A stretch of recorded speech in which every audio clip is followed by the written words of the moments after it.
Okay, board members, thanks for coming tonight. So as we were just talking about, we're going to switch the agenda a little bit this evening from what was sent out in the packet, just so that we can accommodate some schedules for some of those folks that have applied for a seat on the employer commissioners bargaining team. So with board members' indulgence, we're going to have Michael and Akua. So Michael, first off, Akua just after that, and then Stephen and Terry we're going to do, I think, at 6:05 and 6:15, hoping that we can keep to that schedule. In between those, we will turn it over to Terry for some of our board training this evening. So as long as everybody's okay with that, nobody has any questions. Seeing none at the moment. So Carrie, I think if you wouldn't mind, if we can, I guess, then stop the recording for these two interviews and then let our first. And then board members will have, like I had mentioned before, so we've got two other candidates that we'll hopefully be speaking with around just after 6. And then after those two candidates, we'll have some discussion and then hopefully take a vote to select. We're selecting 2, correct, Sue? 2 out of? Yes. Okay. Yes. And they're alternates. And they'll both be alternates. Yeah. Yeah. Okay. So I would say hold your opinions or comments on the candidates you've heard so far. We'll have the other 2 just after 6, and then we'll have group discussion and decision after that. But at this point, I do want to make a transition over to some board training this evening. So just to remind board members of the context here a little bit, one of the things that came out of Sue's evaluation process last year was a desire by board members for a little bit more training around roles, responsibilities, as VSBA board members, sometimes in contrast to that of your role as a local board member. So we reached out to Terry McCabe from Maine to help us with this. You all helped by completing the board self-evaluation survey, which we then have looked at, reviewed, and I think Terry has taken those results and then incorporated, I think, some of the feedback that we got from there into the training. But I do want to, at this point, welcome Terry to the meeting. And I think I'm just going to turn the floor over to you, Terry, if that's okay. Thank you, Neil. And can I get an idea on time? Because we're running behind. Do you want me to cut this shorter? Sue, I believe our other candidate was supposed to join us around 6:05. Is that correct? Yes, I could email that candidate and to ask them to come at 6:10 if you like. It's up to you. I can try and adapt. I'll keep a clock going beside me. So you tell me what works best. It's up to you, Neil, or the board. Why don't, Terry, let's do this. Why don't you go with the assumption that we're going to have to finish up at 6:05, and if we get a little bit of extra time, if Sue hears back from our candidate, then we'll take advantage of it at that moment. Okay, that sounds good. And if I get too windy here, just bring me back to task. Well, the good news is we've got you for more than just this meeting. So I think you do, and I can carry some over if need be. Thank you very much. And will somebody screen share with me so that I can put up the PowerPoint? Carrie, are you doing that? Let's see. I just did. You did. No, it's not. We may be doing this. Oh, no, let's see. Okay. We're seeing your screen, Terry. You are. Okay, there you go. Okay. Well, thank you very much, Neil, and for the introduction, and Sue. Just to give you a brief a bit about me. I was a school board member in Maine for a long time. I then went to work for the Maine School Boards Association, worked for them for nearly 20 years. In the interim, I worked with Phil Gore, reported to him, I guess, with the National School Boards Association. I've done a lot of training with the National School Boards at their annual conferences, as well as with other school board associations throughout the years. And I'm excited to work with you. It sounds like you've got a busy agenda going, and so this is the first of 3 parts. And tonight we're going to talk a little bit about the governance team and roles and responsibilities, and what your obligations are to VSBA by virtue of agreeing to serve on their board of directors. Oftentimes, in talking with board members of associations, they have a hard time separating their responsibilities to their local school board from that of their state association board.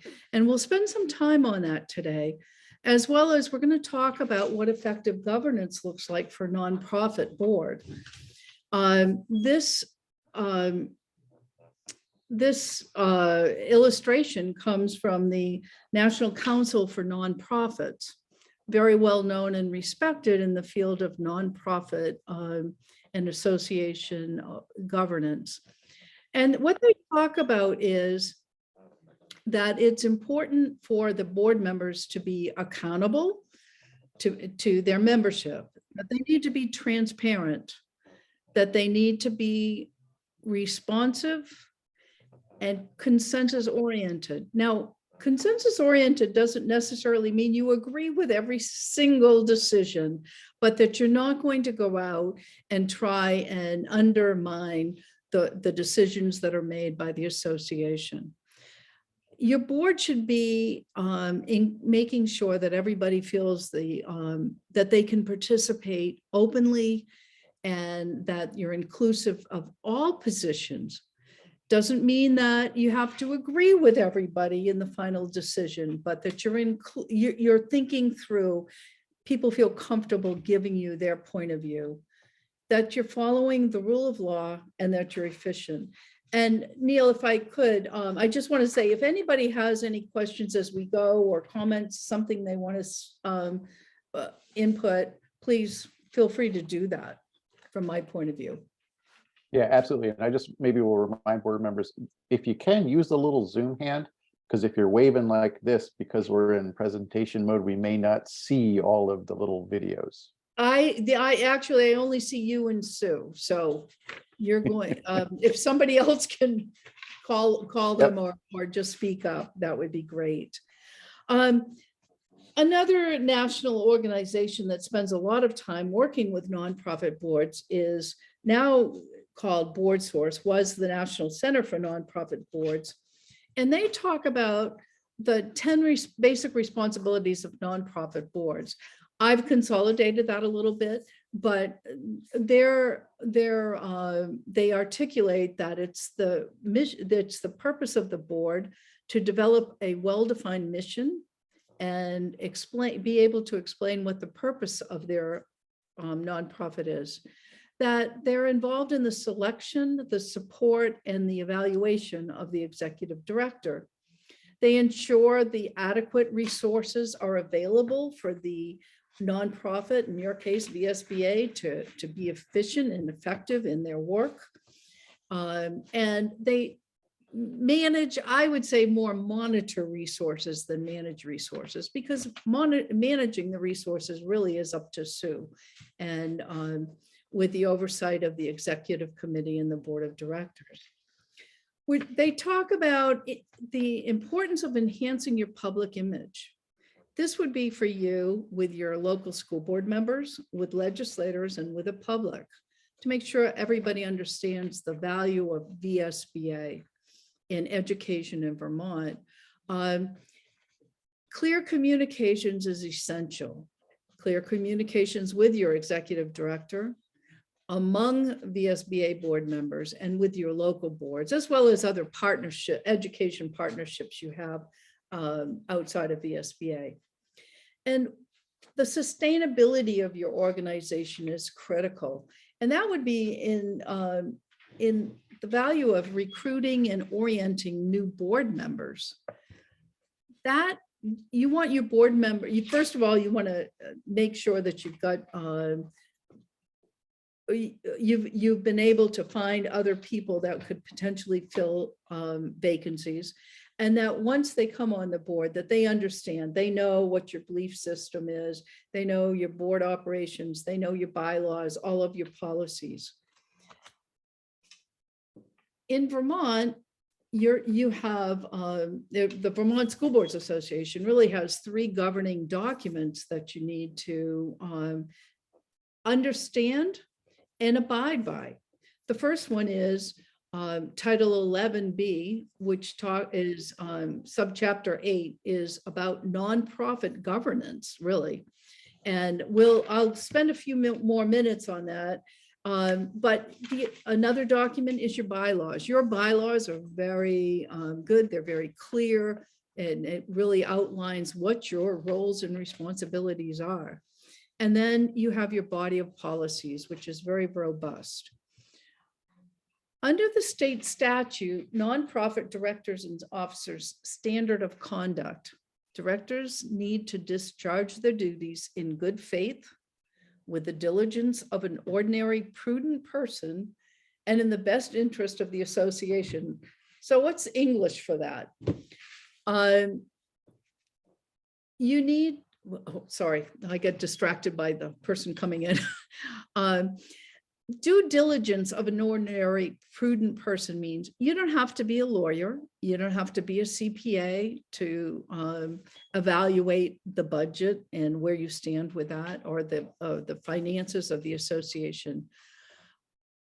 But you do need to make all your decisions in the best interest of the association.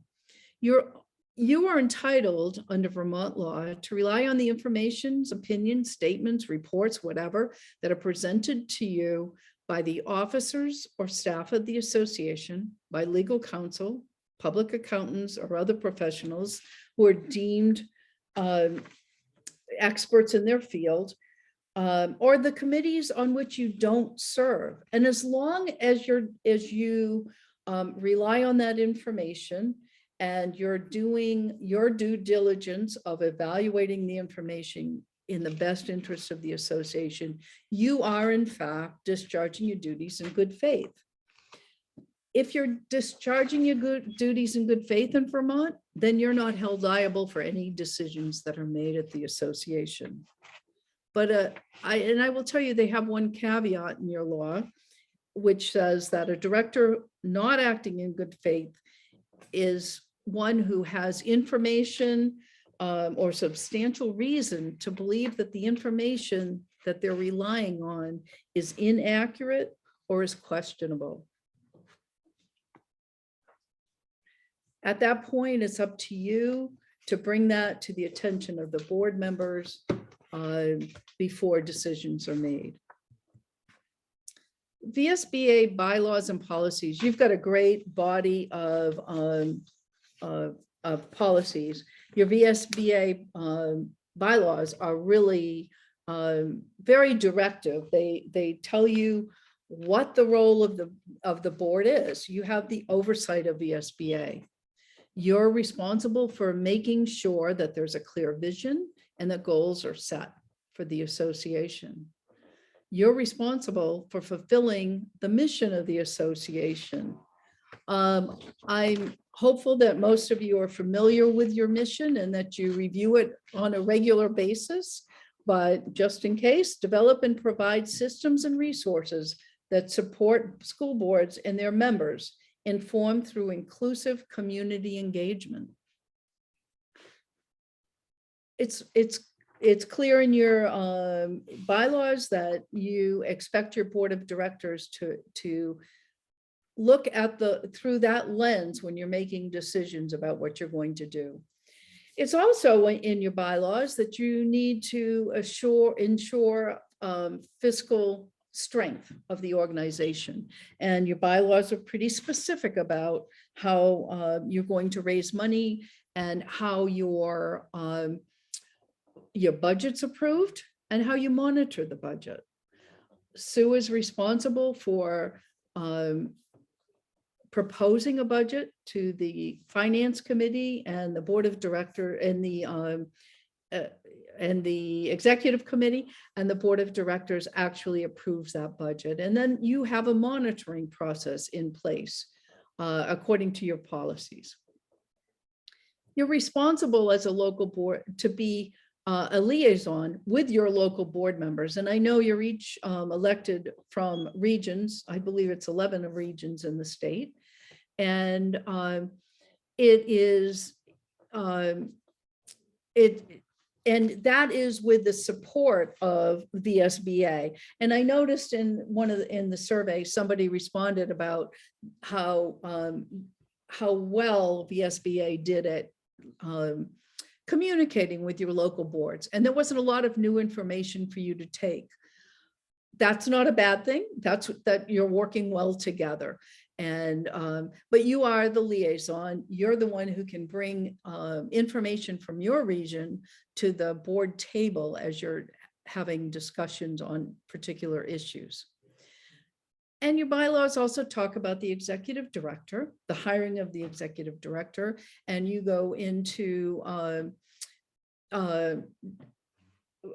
more information about the evaluation under your policies. Your policies are very robust compared to some that I've seen, and go on to talk about public image and how important that is, and dealing not only with local board members, but also talking about partnering with other organizations and entities. Communications, you discuss communications and how you're going to get information out to board members, and you have a code of ethics in your policies as well that directs a lot of the stuff that you do. If you haven't reviewed your bylaws and your policies recently, I would highly recommend that you spend some time going through them.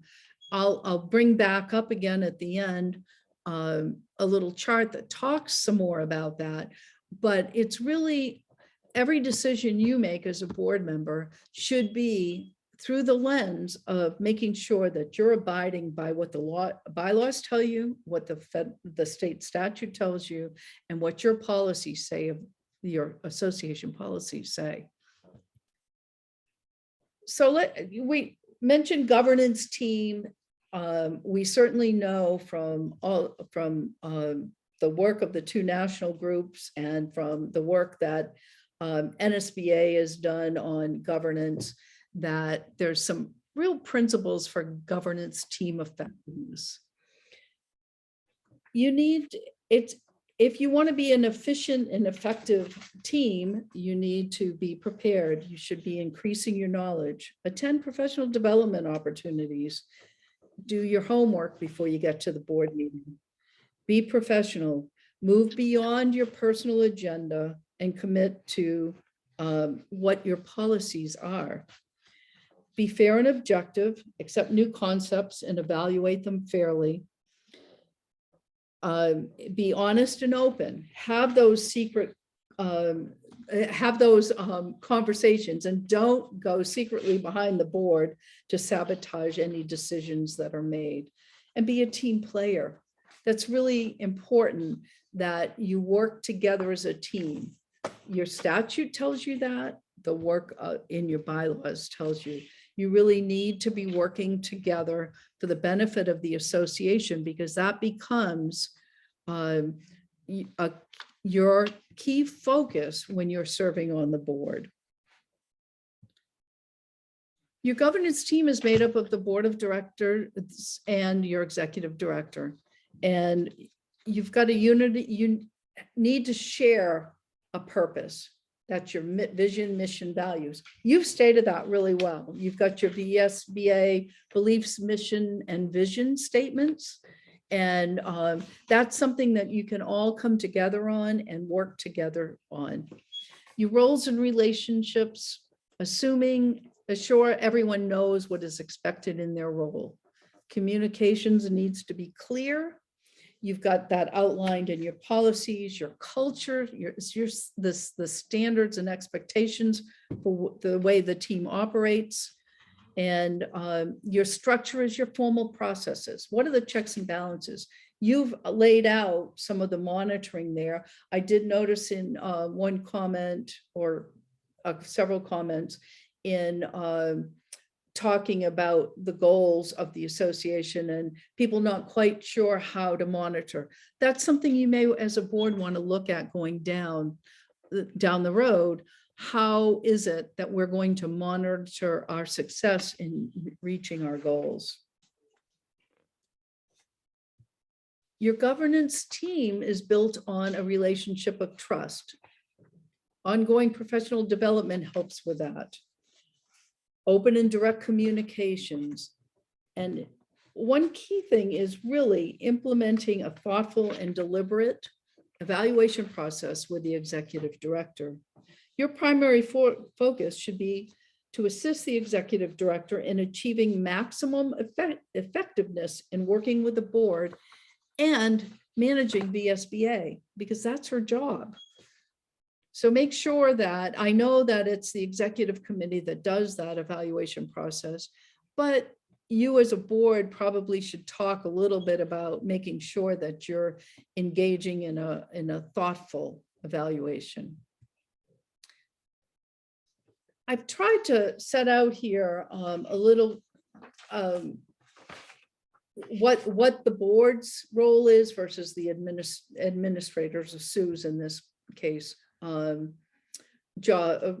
is. The board's looking at the policy. They're asking the questions of why, what, how much.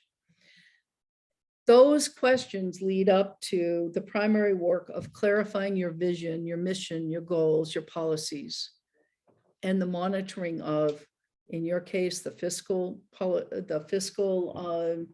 strength of the organization, the legislative work that's being done. And your primary action is actually voting after you've had thoughtful discussions. Sue's role in this is the how is she going to implement the policies that you've adopted or the goals that you've adopted? When is it going to happen? Who's going to be involved in it? How much is it going to cost? And her real job is to guide the work by setting objectives and action plans, implementing regulations and procedures that are guided by your policies and resolutions, and to implement all of that. And in addition, to recommend to you if she sees that something's not working right or a new topic comes up, to give you some recommendations, very similar to how a superintendent would work with the local board. The board's code of conduct is a basic set of rules and expectations. We've talked some about your relationship with your executive director. This is really goes beyond that and goes into your work with among the board members. And what are you expecting as a board on how you're going to conduct yourselves, both in the boardroom and outside of the boardroom, regarding VSBA issues? Your expectations about information sharing and communications.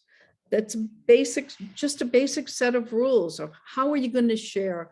I know local school boards, and I'm trying to rush, I apologize, but I want to make sure that we finish on time for you. Some local school boards adopt what they call a communications protocol, and it really lays out how they're going to communicate with each other and with their superintendent in that case. Something some associations may want to look at, your association might, but it talks about, it lays it out. So there's no question about if a board member is looking for specific information or they are trying to get a position changed. let's lay it, if you lay it out in a protocol, it's very clear what's expected of them and of the board itself. Another thing is you do have a code of ethics in your policy manual, and which is great. It lays out what it is that you expect from how you expect board members to work. And next session, we're going to talk about conflict of interest, which will encompass some of that work on your a code of ethics. The last thing, and you've just engaged in this, and I know you engaged in it a few years back, board self-evaluation. You expect Sue to be evaluated. You should evaluate the work you're doing as well. Make sure that you're meeting your expectations, the expectations of your bylaws and the expectations of state statute. So looking at all, let's look at it clearly. We've got the vision lens. The best way I can describe it is really looking at a trifocal. You've got when you're making decisions as on the VSBA board, you really have three lenses you need to look through as you're doing it. You've got the vision lens, seeing the issue with a long-term perspective as it relates to VSBA's vision. The next is the issues lens, seeing the issue up close. How is the board dealing with the issue? Are we following our standard procedures? Are we following our norms? And the third lens is your governance lens and how the issue is handled within the board decision-making process. This is really probably the most difficult lens to deal with. Because if you're not consistent with it and you're not listening to each other and respecting the decision of the committee, it can tear an association apart. It can tear apart any group actually that's not doing it. One of the toughest jobs, I think I started saying this, may be separating yourself out from being a local school board member and your obligations to your local school board and your obligations to a nonprofit, the Vermont School Boards Association. I've tried to kind of put this pyramid together for you to think about. As I was thinking about doing this presentation, I remember back to being a school board member, and I had two daughters in the school system. And one day I went into the school to talk about my daughter, and I was immediately presented with the fact that I was seen as a local school board member, not as a parent anymore. And so I did a lot of reflection on that and had to work through and build the trust that when I went in to talk about my child, I was talking about, I was there as a parent and not as a school board member. And that's the next step that you've now added that third layer to it. And I ran into that being on the Maine School Boards Association board. It's very important that you bring all of your experience and your knowledge from being a local school board member to the VSBA Board of Directors and into the discussions. But when you get there, you've also got to remember that your obligation in the decision-making process is to VSBA. State statute says that, your bylaws say that, and you need to set aside, if you're unhappy with the decision or you don't think your local school or your local community is going to be happy, you've got to set aside and figure out how you can best explain, and that gets back to that trifocal. How can I explain to them? Do I understand why this is in the best interest? VSBA talks about it's the organization that is that supports each and every student. That's all the students in the state. It's not just your local school board. And I ran into that conflict as a school board member. My district was one that received only 2% of its funding from the state. Neighboring districts were receiving over 60% of the funding. But Maine never got involved with distribution of money. We only looked at increasing the money there. But I caution you to be very careful as you're looking at individual legislative proposals, that you are supporting your board of directors and you're not, and the body of resolutions, and you've got a lot of resolutions out there that really direct, and your bylaws go through the process. If you don't have a resolutions on a particular topic, how that decision will be made. You have an obligation by serving on the VSBA board of directors to engage in your decision-making process has to be in the best interest of VSBA's vision. I'll leave you with this roles and responsibilities. I took the board roles out of your bylaws and tried to link them up with what Sue's role as the executive director would be. You have the oversight of VSBA. She's got the job to manage it. You develop the clear mission, vision, and goals. How am I doing? Oh, okay. And goals. And her job is to implement the action plan or present the testimony or whatever that is, but to represent VSBA based on what your vision, mission, and goals are. You do adopt and monitor the budget. Sue's job is to propose a budget, manage it, and then report on the budget. You have the liaison with local boards. The VSBA's responsibility is to help you support in that role. And you promote the positions of adopted resolutions. Her job is the same. If your delegate assembly adopts a resolution, until you have the next delegate assembly or the board of directors, according to your bylaws, sees that there's a need for a shift, that is the position of your association. Your job is to hire and evaluate the executive director, and her job is to report on the progress of the established goals that the board of directors has set. I also, and Sue, I will send you a copy of this so you've got any of these slides that you want, and Neil. And I've also put in 3 resources for you, the 2 that I mentioned before and the Baldrige Institute. They've got some great resources on their boards if you're looking for, further information on it. I do have a couple articles that I can send as well. And I'm happy. I think I ended just 6:04. No, you were perfect. Do folks have any questions for Terry? And I also say, knowing that Terry will be back with us for at least the next meeting, if not a couple more meetings. So if nothing's coming to you right now, we certainly are going to have the opportunity to continue this conversation. But anything that jumps out to board members right now?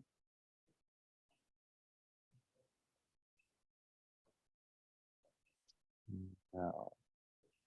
So Terry, that means that you did an excellent job. Oh, I don't You know. have- Thank you. You have imparted all of this information, and board members have absorbed it, and they are left wanting nothing else. They are fully informed and on board, which is amazing. Yeah, I mean, that was a lot of information in a very short period of time, and I apologize for that. And there's a lot more that you could go in depth on, but I will send all my resources over, and Yeah. if anybody's looking for more. Yeah.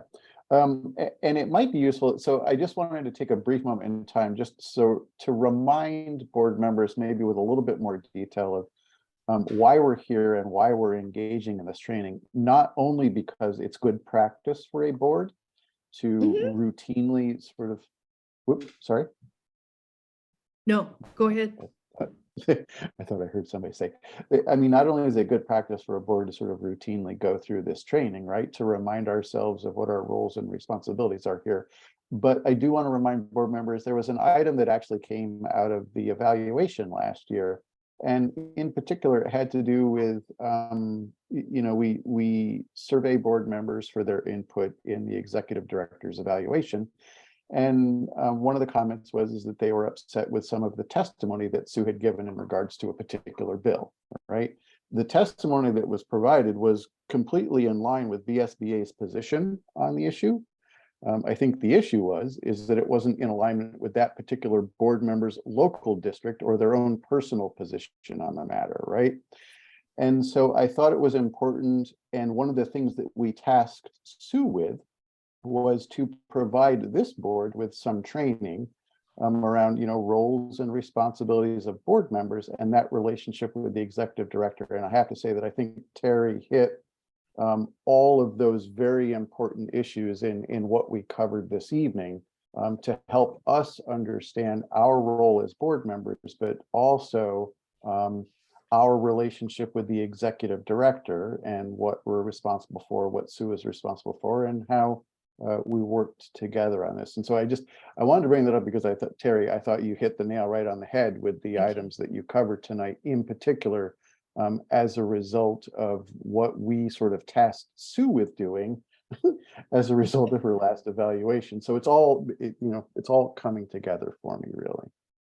Okay, great. And I guess the key, it really is looking at your local school board is governed under, I think it's Title 16, if I've got that right, versus the nonprofit board, VSBA board is governed under Title 11.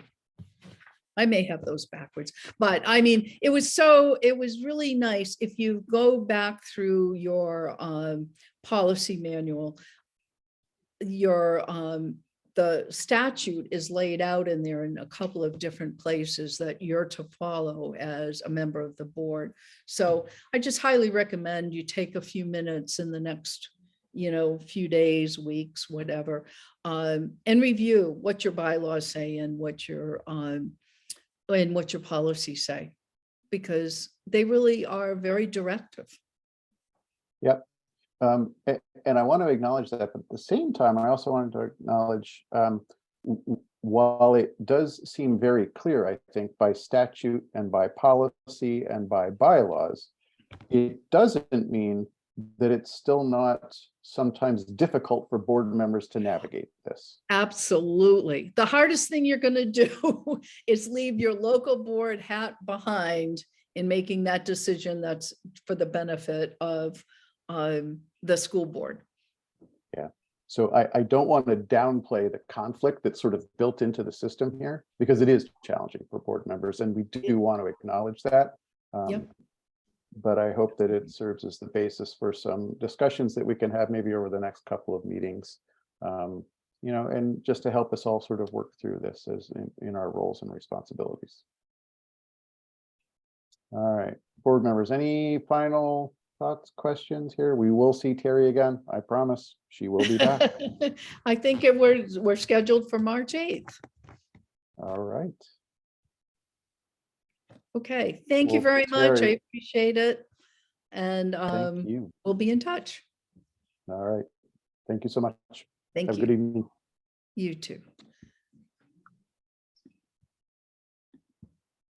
All right. Carrie, do we have our next We commissioner in do, the waiting Steve. room? Is it Steve or is it? Yeah. Yes, he is in the waiting room. Okay. Would you like me to so stop the recording and let him in? I would like you to do that. Thank you. Okay, welcome back. And the next item up on our agenda is a report from Jim Salzgiver on the Vermont Pension Investment Commission. Jim, take it away. Okay. Considering we're a little behind schedule, I'll kind of, just wanted to, since I am your representative from the VSBA on VPEC, I thought it'd be a good idea to just kind of, give a quick sort of update and basically take any questions. Good timing from the perspective of we just filed essentially the annual report for VPIC with the legislature that was required in December or January 15th. So sent that to you guys.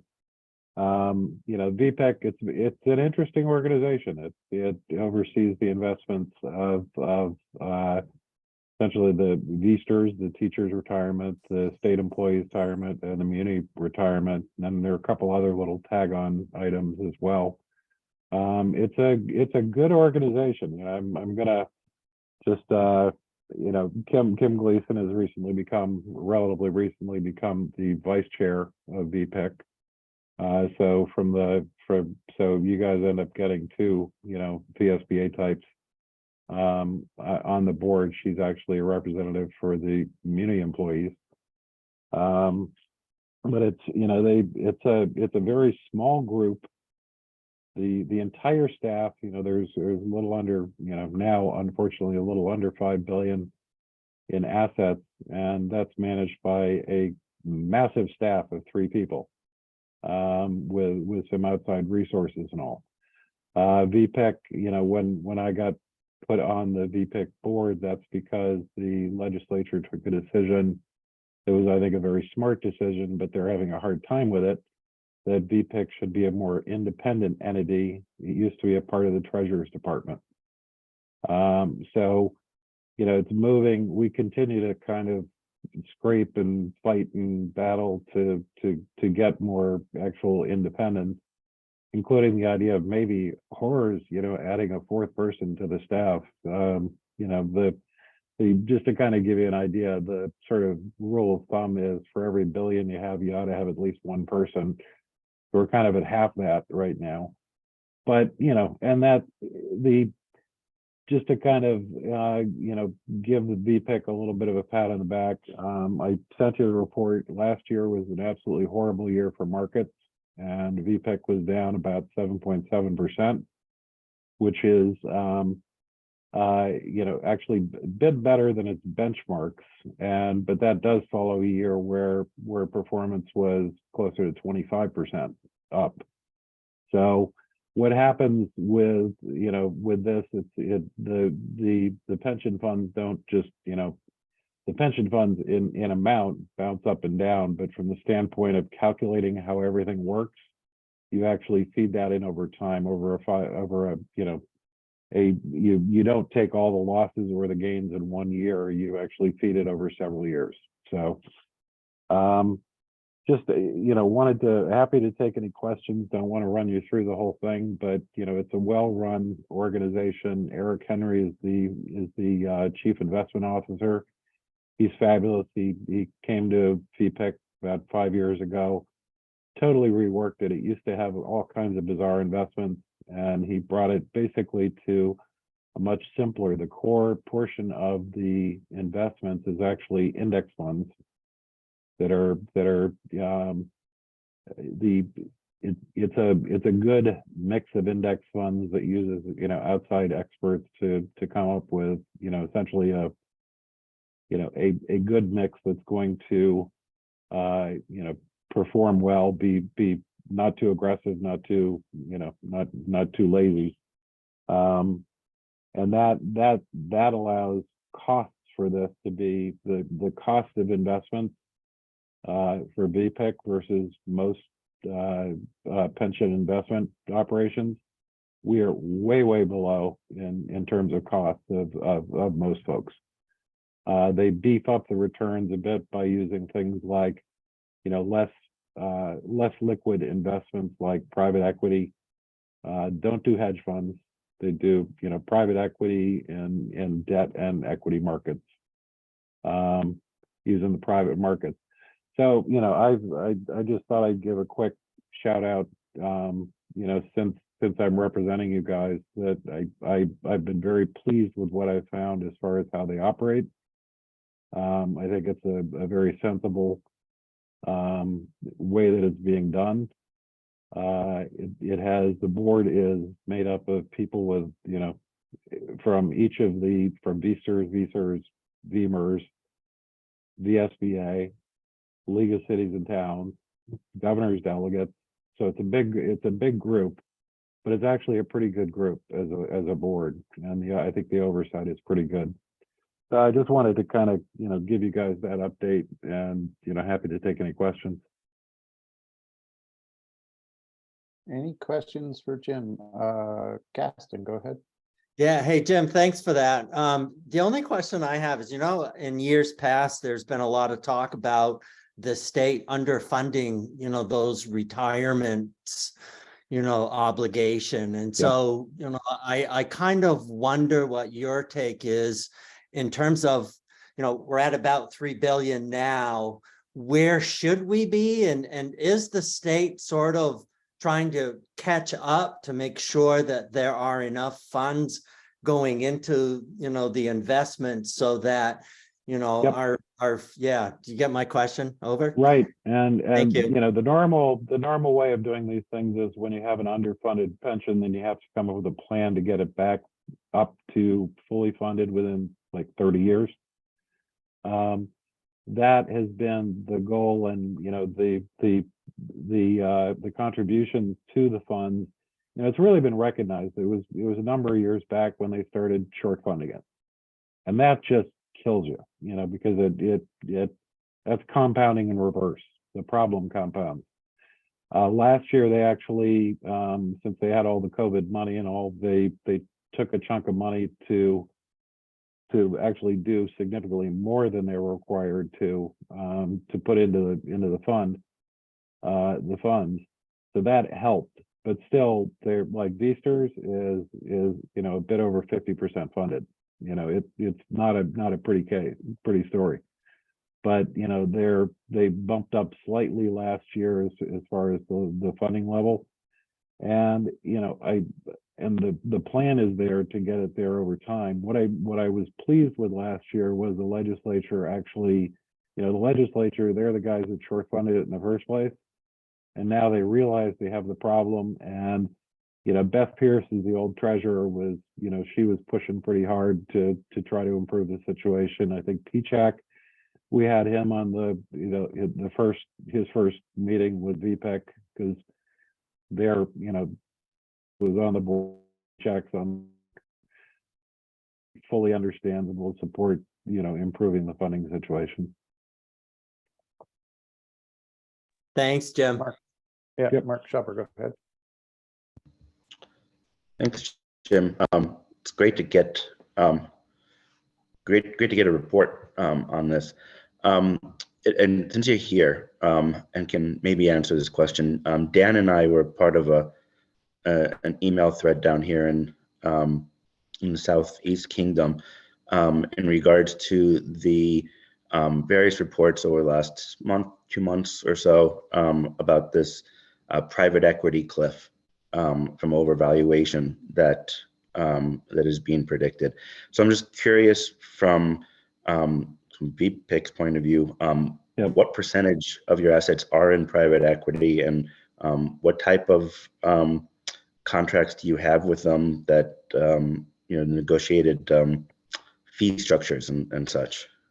Well, the fee structures, there's a lot of attention to fees and everything at VPIC, but at the same time, on the private equity side, we spend a lot of time on every private equity investment, and we actually have, worked out pacing. Where VPIC is right now is actually they're building their private markets positions. We're not at the full position that we, it was like, whatever, we're shooting for like 20% or something, and there's and we're not there yet. We've been kind of building that by slowly adding to it, over time to try to reach the allocation that we're ultimately trying to get to. I think at this point, the private equity, it's always a concern. It's a valid concern. It's a real valid concern with a lot of private equity players who are not the best players. And I think, I've been pretty pleased with, what VPIC has, the staff does a lot of due diligence, but actually what the biggest chunk of a decent chunk of money of our budget is spent on is outside advisors, which we use this outfit called RVK. It's very good. They do a boatload of due diligence. They actually get us in the door to the best funds that we might not be able to get into, being a small player otherwise. So I think I think there can be some concerns about private equity, and there are a few people on the board who are a little less comfortable with private markets, I should use, because it's private debt and equity and real estate and infrastructure and farmland, and a bunch of other things. I'm comfortable with the risk management of it, and from one of the key things you have to pay attention to if you're dealing with these markets are one of the reasons you get a boost in expected return is because they're less liquid. And if VPIC is very careful about managing the liquidity of its portfolio and ensuring at all times that we don't get too much in the way of illiquid assets so it could ever become a bite. So it's structured in a way that we've exited a couple of private funds. The last one we just exited in the past couple of months, and it went extremely well. Extremely well. It's expected to cost them real money to exit it, but it ended up costing almost nothing because very good performance by the people there. But I think the goal of it is to never. The only reason VPIC would really be in a position of having to exit a private investment is because they made the decision that it was a bad choice to begin with. So no forced sales, which puts you in a much better position with those sort of investments. I'm assuming that when you're choosing the private equities to go into, you're taking into account their longevity, be them a 10 or 20 year funds. Yeah, most of them, they're essentially, a lot of the big private, these are the structure is usually these are big players who tend to come to the market with a new fund every year or two that's going to be invested, and depending upon whether it the type of it's typically it's sort of an earlier stage investment or is it a later stage, and you break down into, there's very little in the way of like venture capital type investments here. It tends to be a little bit more developed companies that are being invested in by these managers. And I'm sorry, I probably lost track of your question here. That's okay. I think I'm getting into the weeds here. You and I can take this offline. Yeah, it's to me, I've been involved in the investment world for a long time, so this is kind of old fun territory for me to get back into. I'm enjoying it, and I just got to tell you, I think I have been very impressed by the way this is managed. So I'm happy to discuss more in details. It gets into the weeds very quickly. That's why I try to avoid that. And I think the good questions like Gaston's on the it's interesting. One point to note is there is great sensitivity to we as a board, when we became more independent, they also tasked us with doing some things we hadn't before, which is actually setting the rate that we think that we can assume that we are going to earn over time on the assets that are being invested. And that has become, one thing that came clear to me. I'm really glad we're moving towards independence because it becomes very political. Because we started talking about, okay, we right now have an assumed rate of return of 7%. And the thought was, under current market conditions, that might even be a little aggressive. and we started talking about that, and we had everybody come down on our heads saying, no, you can't change that now. And it's, we're, we sort of backed off to the point where we have a study being done in the coming year that's going to inform that a lot better. We also came up with a new procedure for handling. We ended up saying that assumed rate of return, we're going to review that on an annual basis, and came up with a process to do that. We're trying to, it's funny. It became very political, the move to independence, because everybody agreed that we should be independent, and Beth Pearson's treasurer was pushing for that, and the legislature said, yeah, that's a great idea. We said, okay. So now when we set our budget, they're like, oh, no, you have to still do that the way you used to do it. And, it's everything we've talked about, went into the governor's office to talk about adding a fourth person, and they were like, no, you don't want to do that. And it's like, wait, the people who are paying for this are actually the pensioners. And the state isn't, the state's putting their contributions in, but the state isn't paying for this investment operation. That's coming out of VSTRs and VEMRs and all. But they act as if it's their money, and, if we talked, got into a fight with the governor's office about potentially, we ended up having to take out a Bloomberg terminal in the office because they said, oh, you don't necessarily need that. It's like, okay, you're talking about very minimal costs. And so, Jim, I'm gonna, two please. things strike me. One is that we definitely got the right person on this task force, on this commission. But the second thing is I want to let Adrienne squeeze in her question. Yep, please. Oh God, my question is so simple, and it was just like a side thing. I'm sorry I came in after this very complicated, long answer from Mark. It was really interesting, Jim. In the funding overview, they were just talking about some of the adverse experience being retirement experience. Did we have that many more teachers retire, or is it all the employee groups? See, simple question.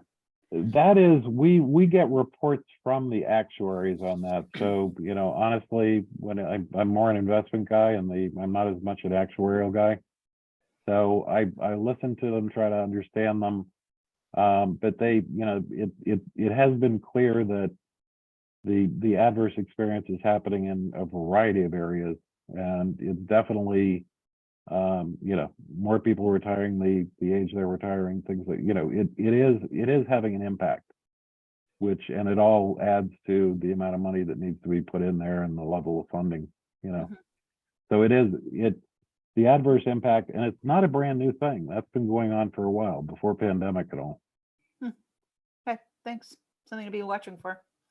Yep. Yeah. So I'm curious. I appreciate the hard work that you're doing there, and I think the board echoes that sentiment. And if you're going to claim that it's fun, dude, that I'm gonna agree with you. And you've got this job until you don't want it anymore, I think, is basically the situation. That's good. And I've got to tell you that, it's nice working with Kim on it too. She's, she is great. And, so I'm good. Well, you guys lost Kim, I get to continue to work with her. So awesome. Thank you so much. But with that, we are going to move on to our legislative update. I'm going to turn it over to Sue and Sandra. And I do believe that we have one item tonight that we want to squeeze in for possible board decision, I believe. Yes, Sandra's going to start with S34. Hi, everyone. Can all hear me okay? Perfect. Yes, so 2 Senate bills we wanted to bring to your attention tonight. S34 addresses kindergarten enrollment age and proposes to prohibit a school district from denying kindergarten enrollment to a student who would attain the age of 5 before January 1st. Currently, school districts have the ability to determine their kindergarten age cutoff date between August 31st and January 1st. And most districts are using August 31st or September 1st, as we learned when we met as a legislative committee. This bill would only permit a school district to recommend deferred admittance to kindergarten for a student who would reach the age of 5 on or before in that window between August 31st and January 1st. It would not allow a school district to prohibit, only recommend. The written recommendation would include the reasons for the recommendation, and a school district, again, would be prohibited from denying if the parent or guardian sought to enroll that student. So on Friday, Flor and Tara and I will be testifying on the position taken by the legislative committee with regard to the standard kindergarten entry age, as we had seen the proposal back in November. And the basic 3 areas of consensus was that the issue didn't seem to be a problem needing to be solved at a level and if it did, we needed some flexibility. All but one of our board members in this discussion had either September 1st or August 31st as the cutoff date. And the one person who was outside of that range was September 30th. That we didn't need a fixed cutoff date, but if there was a standard kindergarten age cutoff, that it should be no later than September 1st, right? The later you get out in the calendar year, the younger the child would be entering kindergarten. And that was a concern to this group as well, that it starts to become problematic in regard to developmental appropriateness, the younger the child. So we know the consensus from the legislative committee in terms of preparing our testimony for Friday. However, there is additional language in this bill that I hope Neil is okay to run by this group. Is that all right to do so? Absolutely. Okay. So what the committee didn't give us a position on at the time when we had the discussion, because we weren't aware that the bill would include this language, was the prohibition of a school district giving them the ability or taking the ability of their enrollment criteria out of their hands and in the hands of the parent. So if a school district did whatever their process was, their outline process for enrollment of a child whose birthday is beyond September 30th, August 31st to January 1st. If the school recommended not enrolling the child, but the parent wanted to anyway, that it would allow the parent to make that decision. So that's language that we did not know about when we discussed this in November or met with the AOE in December.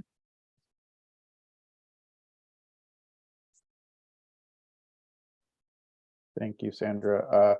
Yeah, so board, we're seeing if we can come to some consensus here around a position with this variation as Sandra described. Michael, go ahead. Michael, you're muted. Sorry. The additional language just seems to be a restatement of the primary provision that you can't prohibit enrollment, or am I misunderstanding that? So the additional language would say you've got your cutoff date, school district, and go ahead through your process to determine whether or not you want to recommend the child for kindergarten or not. But regardless of your determination, the parent could decide. But isn't it the same thing as saying that we can't prohibit enrollment before of someone in that window? Is it different in effect? I think Not sure. the point is it's different from what the legislative committee was looking at when they made their, it's a further point that the legislative committee wasn't considering when they made their recommendation. Yeah, it just seems to me like it's redundant. It's just saying the same thing in terms of effect. Mhm. So I have the same reaction to it personally. Okay. Yep. Adrian, go ahead. So I think that's a really dangerous provision, knowing some of the parents that I've come across in my years on the school board, and it's just a parent. And I hope we speak against it. I am curious where and from who this this language is coming from, because it seems very reactionary to, the sort of parents' rights thing that's going on, I guess. I'll put it that way. Sue, do you want me to explain? Yes, please. So Senator Chittenden proposed the topic at the end of the last session, and he worked with Legislative Council this session to draft the bill. He had a personal experience where his child had a birthday of September 2nd, requested a waiver, and the waiver was denied. And so his hope is that no family goes through that process the way he did. Thanks, Sandra. Colleen, go ahead. Yeah, I tend to agree with what Adrian pointed out related to, who are the parents who would be selecting this option. If it puts the decision in the hands of the parent, why would a school district even have criteria related to readiness? I'm really interested in what Diane has to say, being a nurse in a district and so forth, but I would be, I think it would be a huge can of worms to put the decision in the hands of the parents when educators have been really asking to have a clear cutoff date, at least in our district. And it is problematic. It's challenging for parents. You get that September 2nd, September 1st birthday. And I think it just speaks to a larger need for greater access to good preschool education. Thank you, Colleen. Diane, go ahead. Hi, I'm using my phone. Can you guys hear me? Yep. Okay, great. So thanks, Colleen. I am particularly frustrated with this, Sandra. I'm glad that you clarified the author and the fact that it came from a personal story. Senator Chittenden had spoken to our board and basically talked about this position as one that was going to solve the problems with childcare on the backs of changing the kindergarten age. And I talked to him about it and I said, I think we need to separate those two problems. But now, Sandra, you've added in his personal story and that just kind of frustrates me even further. It says more about the messenger even than the message. But it's always true that no matter what date we pick, it's a calendar year. Any particular grade, there's going to be young people, there's going to be old people, older kids. So we are frustrated, certainly in the primary grades, in some of the kindergarten readiness. And I think that this would exacerbate the behavioral problems that they're seeing in kindergarten. So I'm with our position that we have said already from the VSBA and find this bill and the exclamation point, the second piece that he put on there, which was like really made driving the point home, to be extremely frustrating. I think it will not help schools and it will not help the developmental and behavioral problems we're seeing as kids roll through the system. So I wish I could come down and do even more testifying. Let me know if I can. But this is a very frustrating and I think wrong-minded way to go. And I did like the idea that there was an option to have parents, if you have a line in the sand, but to have an option to appeal that decision. And I think that in any reasonable district, there's always people who can appeal the decision and they can win. So I think that's a better option than what they're choosing with this legislation. Yeah. Thanks, Diane. Mark Koenig, go ahead. I think this is a concern of local control. I mean, if most schools are doing an August 31st or September 1st and they're happy with that, that's where it should stay. There is the ability to appeal it. I'm really concerned that this is a personal issue. He didn't like the way it went, which is what we all run into with parents at the board. They jump right to the board and say, well, we're going to change this. And it doesn't solve the problem that he's raised, because this is going to raise, I have a kid who was born January 3rd.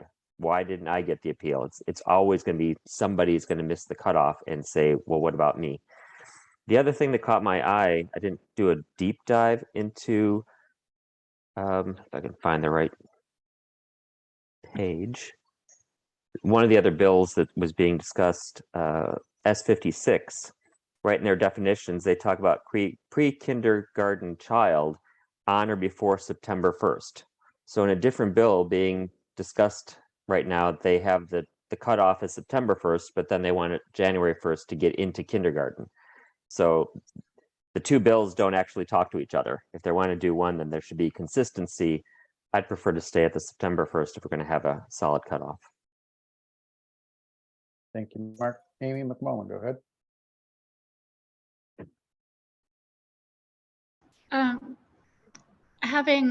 So I will also be personal here if our senator could be. My son was born September 4th, and we have a September 1st cutoff in my district.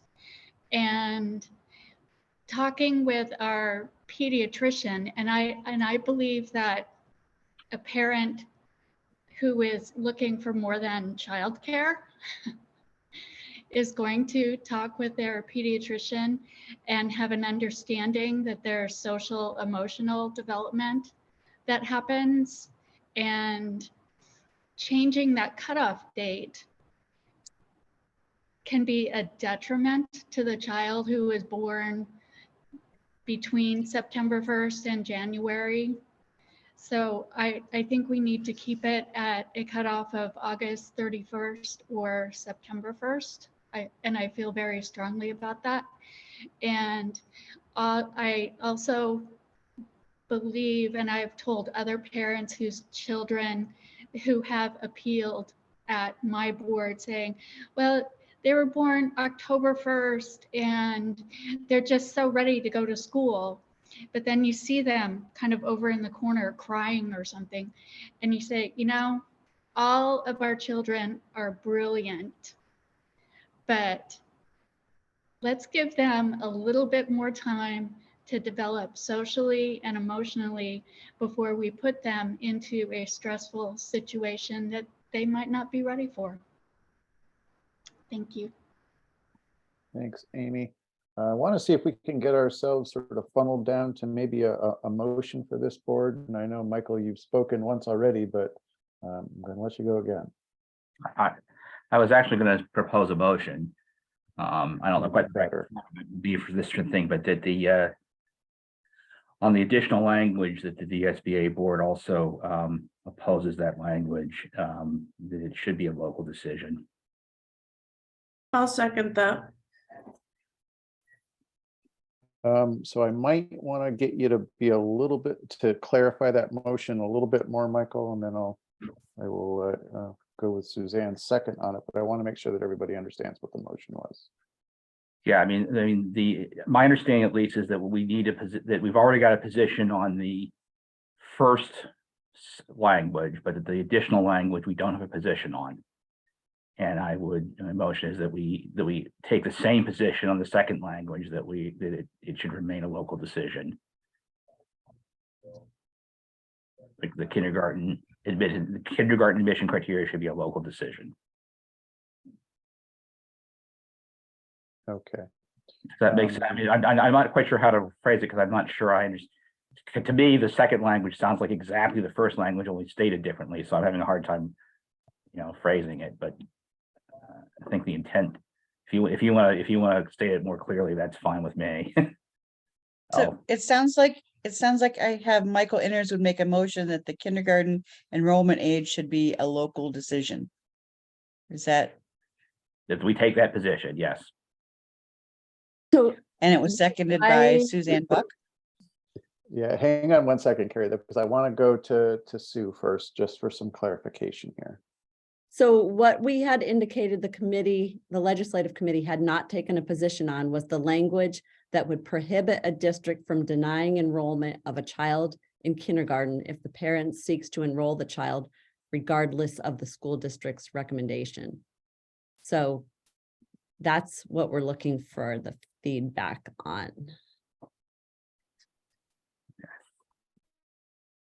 I mean, I don't know how I can say it more clearly that we should oppose that language.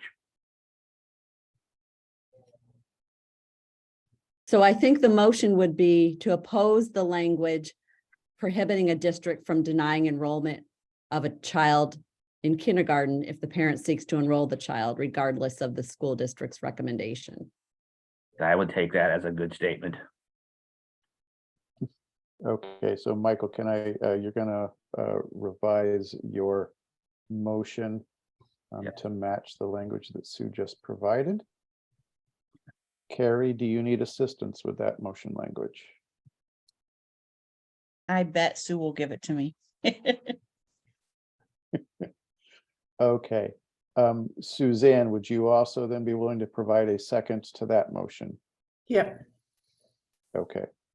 So we have a motion, we have a second. Is there any discussion? Colleen. I just, I'm still confused about the January 1st. Are we not taking a position on the January 1st date? I 'Cause think that's that's already been local covered by the supplement. legislative committee Okay. in when it met in the fall. Am I right about that, Sandra? Yes, that if there is a standard cutoff date, that it would be no later than September 1st. Thank you. Any other discussion on the motion?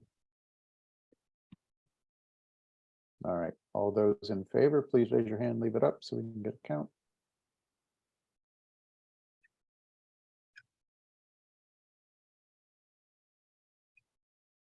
That is almost unanimous. I don't see Bart's hand. Bart, you still with us? Okay, unanimous. Bingo. Thank you. All righty then, Thank you, everyone. All set to keep going. please. Okay, Mark, you are correct. S56 also overlaps with some of the language in S34. So S56 is has implications for school districts as well. It is a bill that addresses early education and childcare. It's a very complicated and very long bill.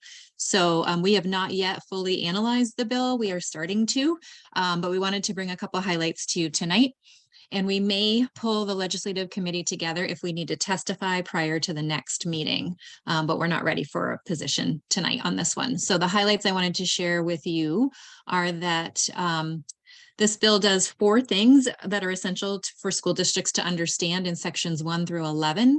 It establishes a second deputy secretary position within the AOE who would solely manage the Division of Student Support Services, which would govern special ed, early ed, and multi-tiered systems of support. There's a fiscal appropriation in the bill and it would take effect July 1st of 2024. Really important to understand is that this bill would replace our current universal pre-K program as we've known it since 2014 or 15, and would replace it with a public pre-kindergarten education program beginning in FY25 for children 4 years of age. It requires some conforming changes throughout statute. It'll require quite a bit of language revisions, and it would require the AOE and DCF in consultation with Building Bright Futures to amend rules to reflect the programmatic pre-kindergarten changes that would move forward from there. So that's a nutshell, and again, very complex, but Sue and I are going to be digging in later this week. And that one may be something that we haven't been asked to testify on it. We may be in the future. And so if that's before the next VSBA board meeting, we would need to pull the legislative committee together to get some feedback about that bill. Yeah, so to that point, Sue, if you could do me a favor, if tomorrow you could preemptively send out an email message to the members of the legislative committee with the link to that bill language and just give them a heads up that they really should be reading through this so that when we do pull everybody together, they're knowledgeable on the bill. I think that would be handy. Yes, I think I included a link in the message for this board meeting as well, but I'm not positive about that. But I will send out another email. Yep. Okay, got a bunch of hands up. Colleen, go.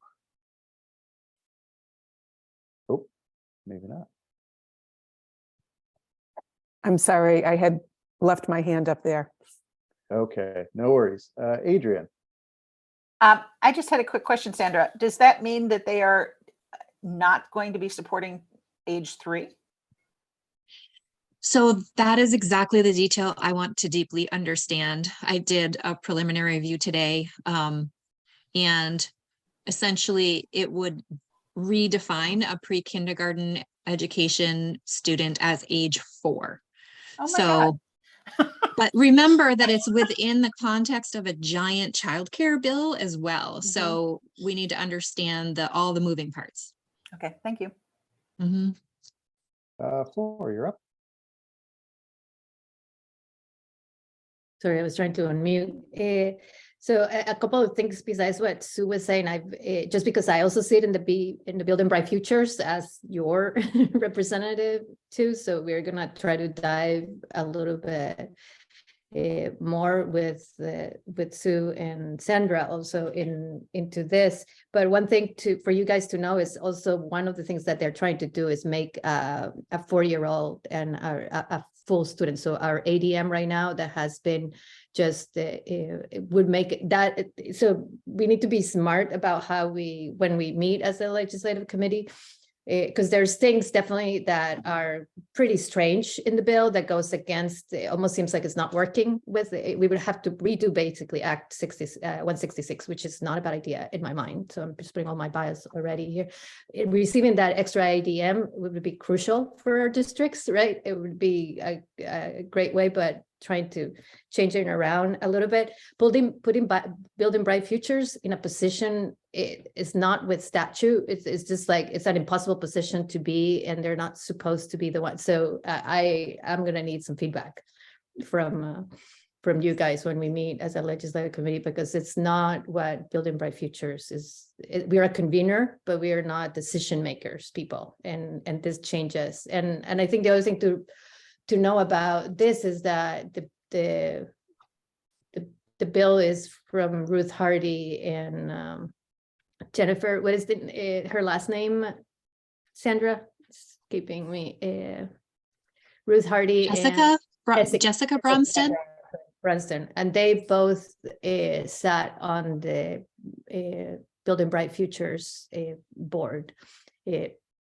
Ruth's a little bit less than Jessica. So, there's, and the last thing that I would say is that there was a whole study done for preschool around the state, and we're not sure about what data they're using. So and the bill is 112 pages. So it's not a easy one. Sorry, that's it. Thank you, Flor. Diane, go ahead.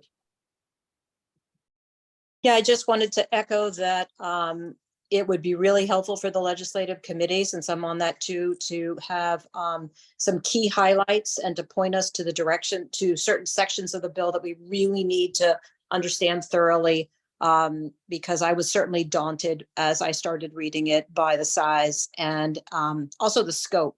It did seem to wander off into a lot of different areas. So I'll look forward to your distillation and your direction as I go through it further. All right, thank you. Mark Schober, go ahead. Quick question for Flor. You just said you weren't sure, they're not sure what data was used. Are you talking about the data that was used by RAND for that report? Well, there's the RAND report, there is the name is escaping right now, but the other report that was just written and finalized last year, it'll just come to me. Hold on a minute, I'll tell you a minute. So data, you mean that, by data I mean that is not clear how they cross-section and got everybody's input into it, right? And it's just that the first I've just read it once, and it goes across too many sections changing. And to me, it's extremely confusing, some of the parts of the bill, because I don't know how to explain it. And Sandra's read it too, I'm sure, but there's places where they have changed the language, and they have also copy pasted that language that they have changed. So it's just it doesn't read like, it doesn't flow like a regular bill. Not that all our bills flow that way, but it's not clear. Those are questions we have to come up with, good questions in order to hopefully bring some change to the to the bill, but take all of the good parts of it. Because I think in other part of the that I think they're trying to help us is in our conversations of having better record of the use of public funding, right? And that's another piece of the bill. So I just want to make sure I understood. So you're saying it's unclear where, to put the name out there, where Ruth Hardy, what data Ruth Hardy used to write S56. You weren't questioning the data that's in the RAND report. No, and I'm not saying that it's not clear what the authors used. There's not a clear, and there's no clear mapping. I don't want to say that Ruth didn't do it right or that Jessica did it right. There's not a clear mapping I wasn't saying that. in the bill, because I don't want that out there, because I think there's a lot of good intentions. There's not good mapping on the bill of how they use. So the last study didn't recommend, which we didn't recommend that we had somebody else at the AOE because they thought there was no, but I think we're diving into the conversation of the legislative committee, and I know we're late. I just have a lot to say about this bill. So I'm not questioning, I'm not saying that they did it wrong. There's no correlation of the different data available for them, including the RAND report. So I think we will get there, just probably not in this meeting. Colleen, go ahead. Yes, I would just ask the committee to look into what it means for facilities. For me, that's what jumped out. I think we all want the same thing. We want good education for our early learners, and that will help us in the long run. Question is always, where is the money going to come from? But it's, definitely an investment that we need to do as a country. But the big concern, the most immediate concern that jumped to me was saying that 4-year-olds needed to be within the schools, and that was a little confusing. And I know that within our own district we're busting at the seams, so I don't know what that would mean. So if you could just look into facilities a little bit more. Thank you. Yep. No, thank you, Colleen. Sandra, was that all we had on that one? That's it for me. Yes, thank you. Okay, and maybe I'll move over to Sue then to keep us moving. Yes, so I have two things I was going to talk with you about. The first one, and I don't believe I need votes on either one of these, but I just wanted to keep you all informed. The first one is S66. A legislative bulletin went out this morning on this bill. It's the first piece of 2023 legislation brought forth to address the challenge imposed on Vermont by the Carson v. Macon decision. Senator Hardy is the lead sponsor on the bill, and there's 11 senators that have co-signed onto it. It is a bill that newly defines eligibility for taxpayer funding of K through 12 education for school districts that do not maintain a public school. It requires districts that do not maintain a high school or elementary school or both to designate up to 3 schools to serve as the public school or schools of the district, and authorizes the payment of tuition to those designated schools. There's a summary of it in the legislative bulletin that you should have received from VSBA today. Let's see, what else did I want to tell you about this bill? So it has some safeguards in it for ensuring alignment between the Vermont and the US constitutional values. And it does provide sort of a grandfathering for students that are currently enrolled at institutions that would not be eligible to continue to receive public funding.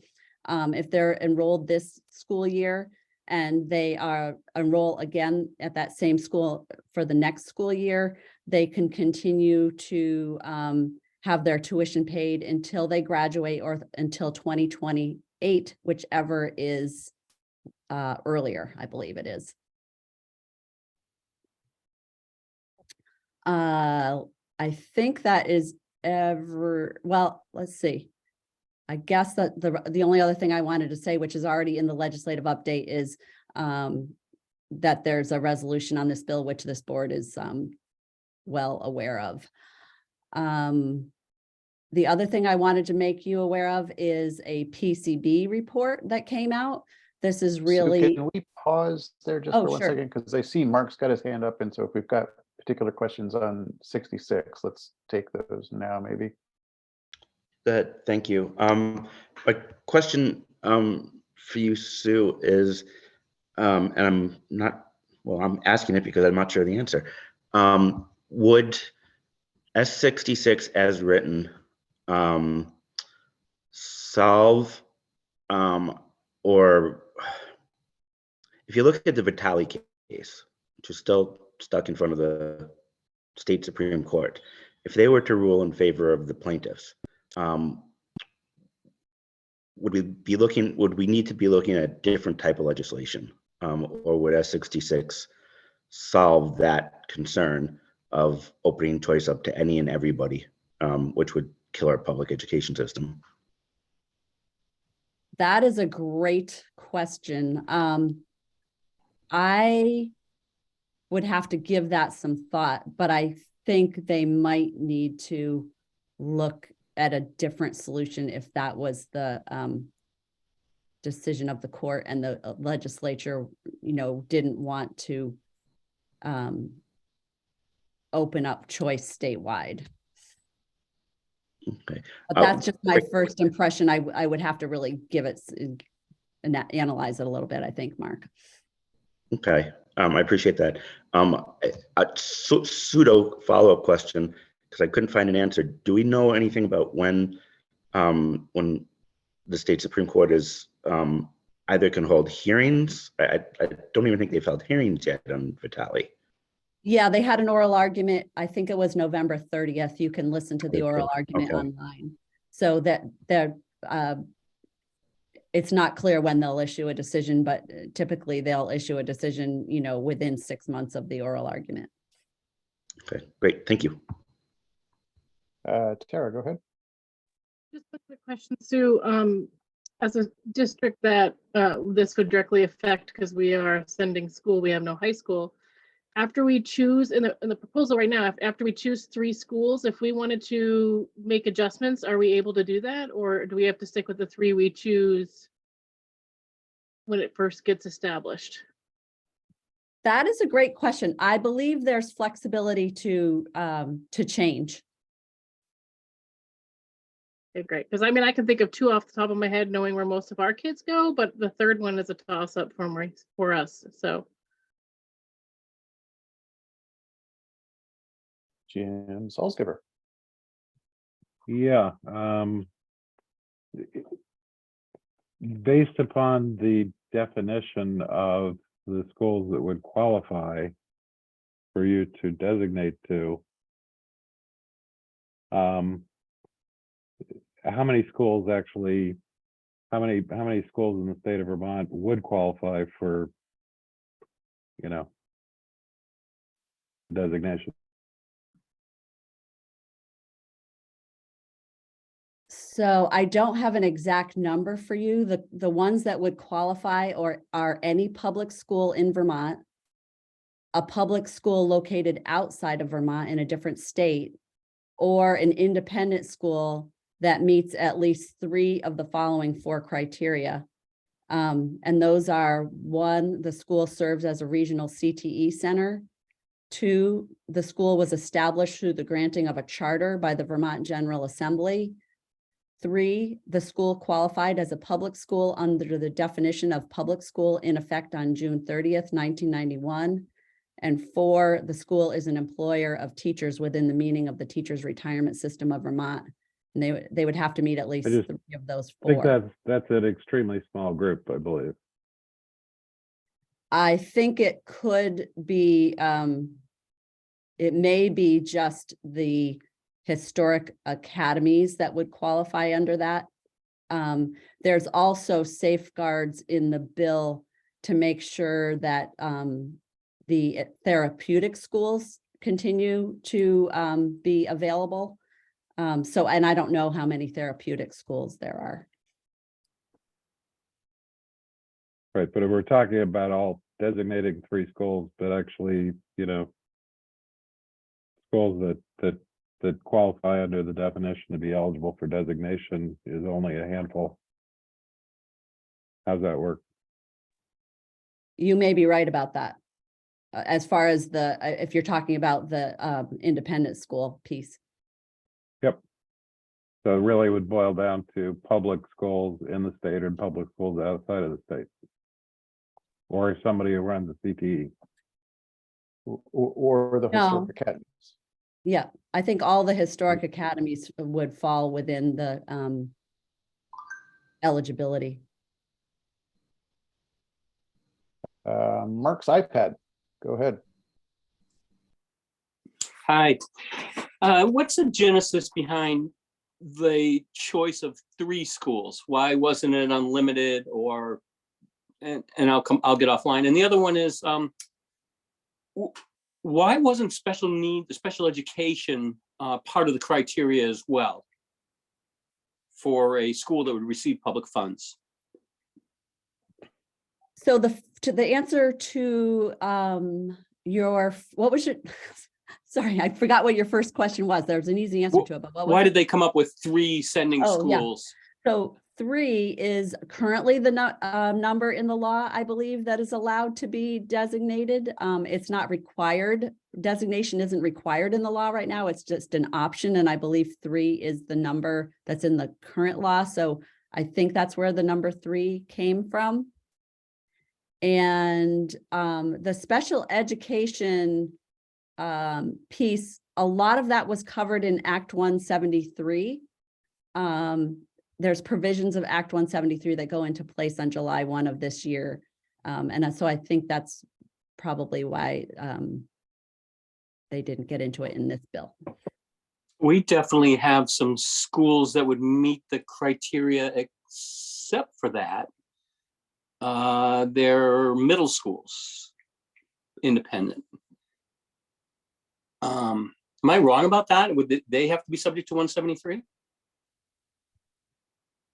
It doesn't matter what level, they're all subject to 173.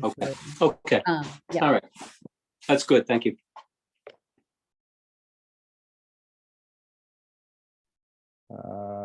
Colin, do you have a hand up? Yeah, I think that's a good clarification that Mark just brought up, the language. I mean, they can just simply add elementary, middle, add the word middle level, high school. Right now, the licensure tends to be K-6 or 7-12 for secondary for teachers. That might be why they left out middle level. But with the number of middle level schools we have in the state, it seems to make sense to just add that phrase.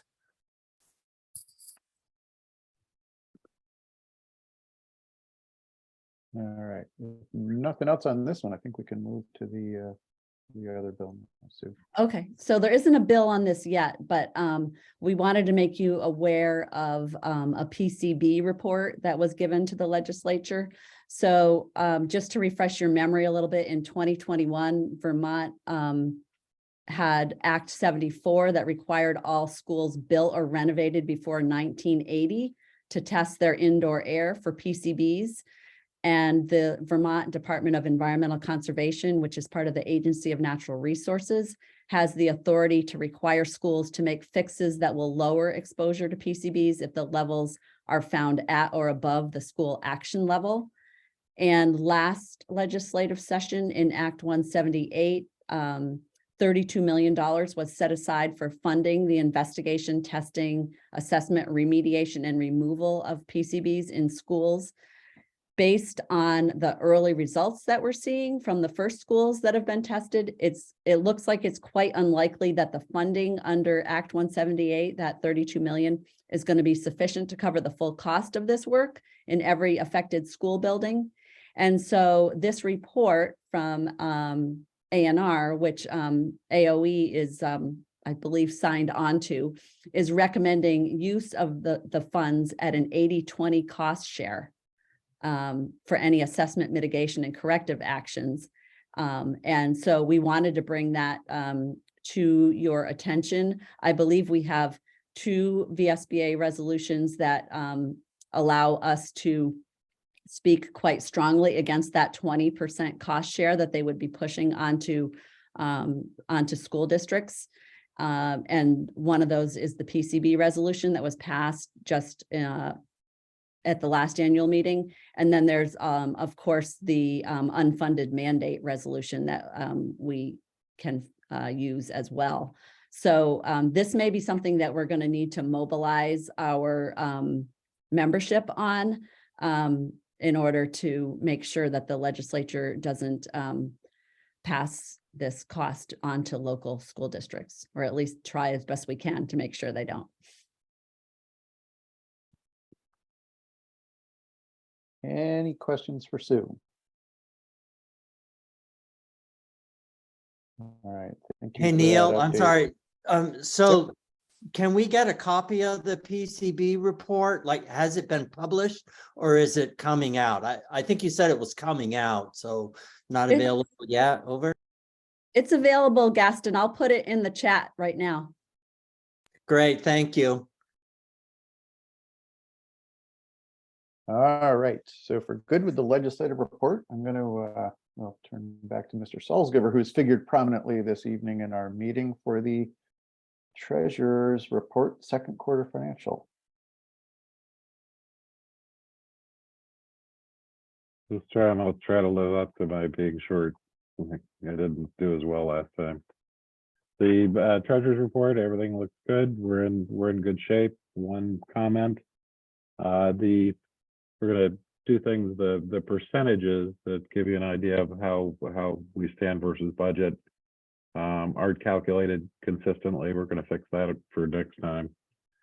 And I think what we're going to probably do is, essentially show what percentage of budget has been anyway, we'll make it consistent and it'll hopefully be clear to you guys. Mark Koenig gets the gold star for having picked up on that. But no, things are looking pretty good from a budgetary perspective. So we heard earlier today in the governance that we're responsible for making sure we continue to be strong, and I'd say we're there. Happy to take questions. Any questions from Jim on our second quarter financial report? Jim is absolutely right, folks. Remember that little training we had earlier this evening. This is one of our primary responsibilities, making sure the organization is financially sound. So yeah, read those reports. They're good stuff. Going to move on then in the agenda to an update on VSBA staffing and planning. And Sue, I think that's you. Yes? Yes, it is. I will try to be brief here. So I shared with the board almost 2 weeks ago the sad news that Phil has resigned to take a job in Idaho. He's going to be much closer to family. And so we are all, recovering from that news. But within a few days, we posted the job on our website and advertised it on Indeed and in School Spring, as well as in our weekly email. We've also sent some targeted emails to people who may be interested or know someone who may be interested. And Phil put out a nice message on the school board trainers listserv, which is a national listserv, letting people know that the job was open and that we're a good place to work. So we do have quite a few applicants, especially from the Indeed advertisement. Some of them don't even meet the minimum qualifications. I'm not really quite sure why they applied, but we're combing through those.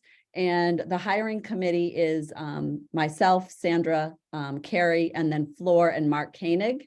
We're planning to meet on February 15th to review the viable applications, and we'll set up interviews for the week after that. So we'll keep you all informed. We might have some more news by the time of the next VSBA board meeting.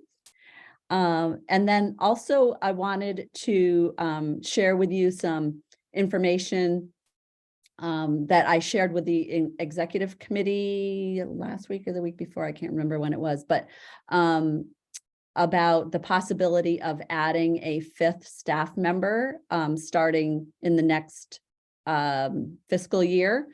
And we've been thinking about this for a while, and it's definitely something that I feel the VSBA needs. Everyone is quite overburdened, and we have looked at reassignment of some of the things that we do to a 5th person, possibly at like a either a 0.6 or a 0.8 FTE to start with.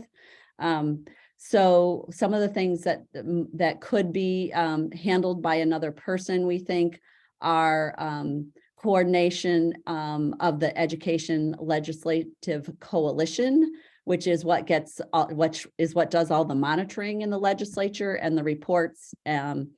We also could utilize a 5th person because, as you're probably aware, we often get assigned by the legislature to be on certain legislative created committees or task forces, and that takes up quite a bit of our time.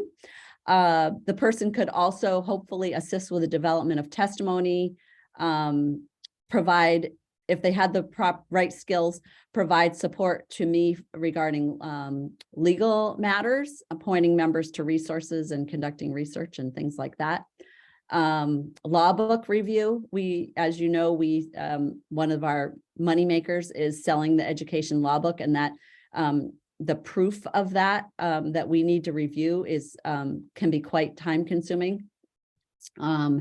Annual NSBA notices and policy reviews, staffing the Resolutions Committee and the Legislative Committee, supporting the employer commissioners. This is a really big one. I personally feel that the employer commissioners need someone that can dedicate more time than I've been able to dedicate to them. Reporting at VSBA meetings. VSBA invites us to their meetings, and they really like to have reports from us, which I'm currently doing. And being a presenter at our conference and webinars, and also doing things like drafting leases for 2 Prospect Street. So those are some of the kind of things that we think could be shifted to another person who would potentially be a 0.6 or 0.8 person to begin with. So basically the reason I'm telling you this is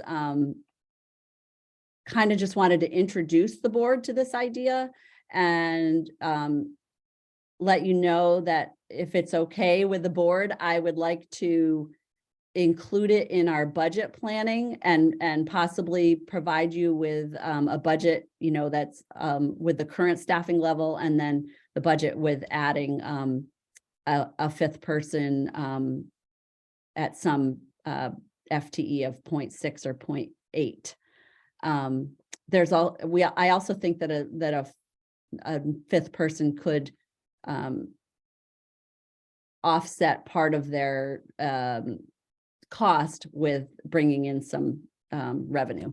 So want to do a little bit more analysis of that, and we actually have done some financial analysis of it, and it looks to be pretty promising, but I just didn't want to proceed with it in the budgeting process without first touching base with the board.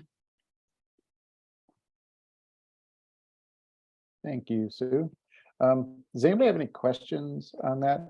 I think, the idea, introduce the topic so you can start to think about it a little bit, whether you're driving into work or making dinner or out skiing or whatever. You got something to think about now, right? And then we will get back to it throughout the budgeting process. Any questions? Neil, No. could if there aren't questions, there was one other thing I would add, but Let me scoot over to Colleen first, and then we'll come right back to you. Just a quick question, and I'm sure you've thought about it. It sounds like the profile that you're talking about, it's someone with a legal background, attorney, and I'm sure you're thinking about it. Is 0.6 enough to attract someone,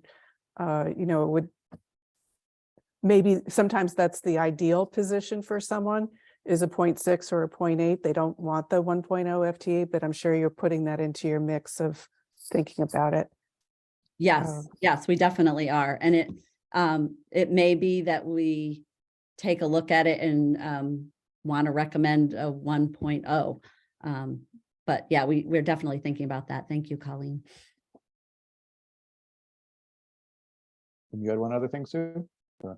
Oh, the only other thing was with all of the change that is happening, I'm just feeling that it's most beneficial to the organization to have maximum flexibility at this time, because we don't know the caliber of the applicants that we're going to get for the for Phil's position.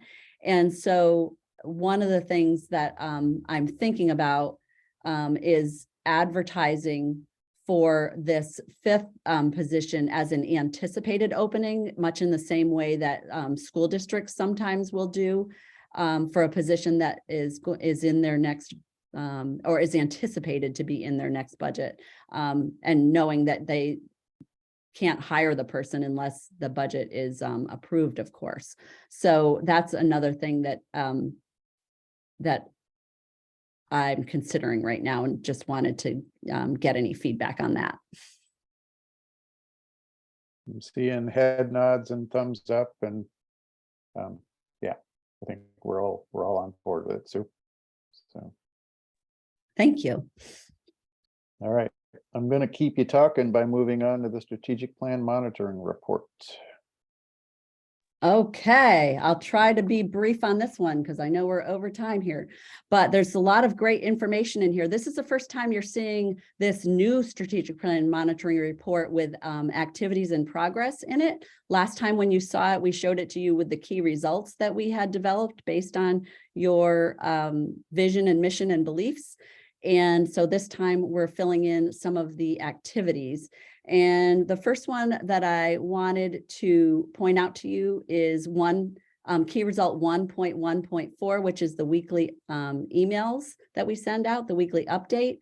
We've started researching proven ways to increase open rates. The average rate in 2022 was 62%. In January, the open rate was 66%. So we are seeing that there's a little bit of an increase there. We're aiming to get it up to 80%. So by 2025. Some of the ways that we can hopefully increase those open rates are really interesting. I'm happy to talk to people about them if they have questions after the meeting. The next area is key result 2.1.2, which is new board members. And wanted to let you know that we have webinars scheduled on May 8th and May 15th for new board members. Each webinar is going to be in the 90-minute range. It says 2 hours on here, but I think we're looking closer to 90 minutes because of it's really hard to be on a webinar for 2 hours. But if you have new members that get elected to your local board, please encourage them to participate. We've had, I would say, for the last few years, we've had pretty low attendance at these new member webinars, and they really are a good way to get someone started off. So please encourage any new members that you have to attend those.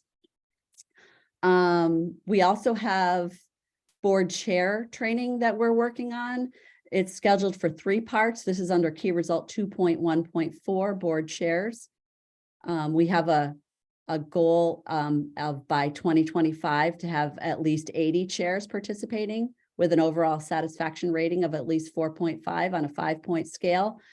This year, we've scheduled 3 parts to meet the 8-hour requirement in the law. There's 1-hour webinar on May 10th, a 6-hour in-person session at the Burlington Hilton on May 17th, and a final webinar on May 24th. And we're inviting all board officers, not just the chairs actually, to attend that 3-part series. So please take note of those, and that is a legal requirement for chairs, all chairs, whether they're a SU board chair or a local board chair, to do that with their superintendent. Next one is educational equity, which is 2.2.1. On February 2nd, we held a webinar with national experts on how boards can support improving achievement for all students, while at the same time closing gaps. And that webinar had really rave reviews. I would highly encourage all of you to watch the recording of that if you weren't able to participate live. And the recording, it's on our homepage of our website. The next area is 3.2.1, which is legislative and legislative advocacy. And wanted to let you know that I provided introductory testimony to the House Education Committee, the House General and Housing Committee, and the Senate Education Committee, including information on how VSBA develops its positions on legislative matters through the resolutions process.